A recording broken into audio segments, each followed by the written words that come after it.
हज़रत मालिक बिन दीनार रहमतुल्लाहि अलैह से एक शख्स ने पूछा, क्या वजह पेश आई कि आपने अपनी गुनाहों भरी जिंदगी से तौबा की?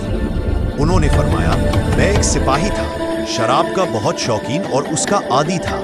एक दिन मैंने एक बहुत खूबसूरत बांदी खरीदी, उससे मेरी एक लड़की पैदा हुई। मैं अपनी बेटी से बहुत प्यार करता था और वो हमेशा मेरे साथ में ही रहती थी। यहाँ तक कि जब वो पाँव चलने लगी, उसकी एक आदत थी कि जब मैं शराब का ग्लास पीने के लिए उठाता तो वो उसे छीनकर मेरे कपड़ों पर डाल देती।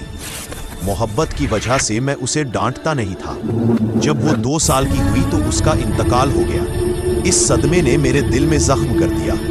एक दिन 15 शाबान की रात थी, मैं शराब में मस्त था, ईशा की नमाज भी ना पढ़ी और उसी हाल में सो गया।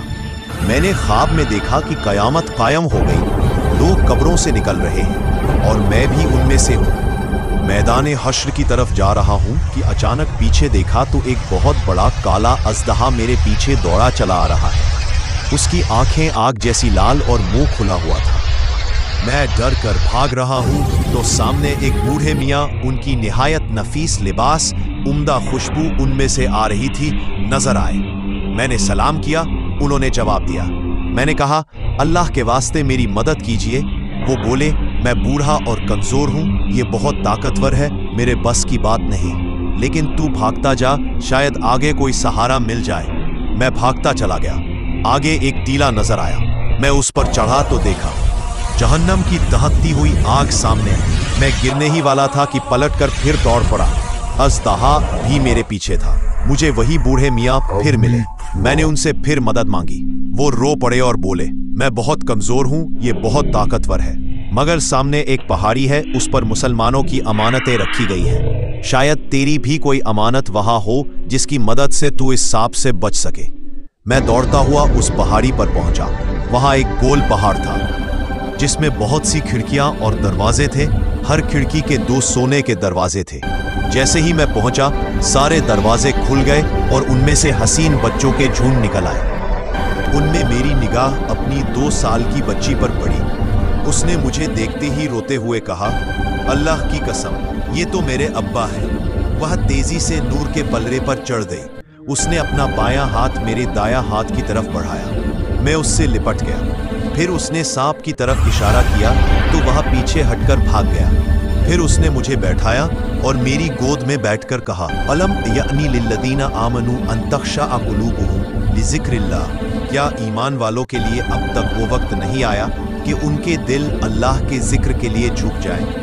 उसकी ये बात सुनकर मैं रोने लगा। मैंने पूछा, बेटी, तुम सब कुरान शरीफ को जानती हो? वह बोली, हम सब कुरान शरीफ को आप सबसे ज्यादा जानते हैं। मैंने पूछा, ये सांप क्या बला थी जो मेरे पीछे लग गई थी? उसने कहा, अब्बा जान, ये आपके बुरे आमाल थे। आपने उसे अपने गुनाहों से इतना ताकतवर बना दिया है कि अब वह आपको जहन्नम में खींचकर ले जाने वाला था। मैंने पूछा, वो बूढ़े मियाँ कौन थे? वह बोली, वो आपके नेक अमल थे जिन्हें आपने इतना कमजोर कर दिया कि वो आपको बचा न सके, मगर इतना जरूर मदद किया कि बचने का रास्ता बता दिया। मैंने पूछा, तुम इस पहाड़ी में क्या करती हो? कहने लगी, हम सब मुसलमानों के बच्चे हैं, कयामत तक हम सब यहाँ रहेंगे, आपके आने के मुंतजिर हैं। जब आप सब आएंगे तो हम सब सिफारिश करेंगे। फिर मेरी आंख खुल गई, लेकिन उस सांप की दहशत और दहकती हुई जहन्नम का मंजर अब भी मेरे ऊपर बाकी थी। मैं उठा और उसी वक्त अल्लाह ताला के सामने सच्चे दिल से तौबा कर ली और अपने बुरे काम छोड़ दिए। अल्लाह की रहमत किसी के लिए बंद नहीं। जिस दिल में सच्ची तौबा आ जाए, अल्लाह उसे औलिया की सफ में शामिल कर देता है। मजीद वाकयात के लिए चैनल को सब्सक्राइब करें।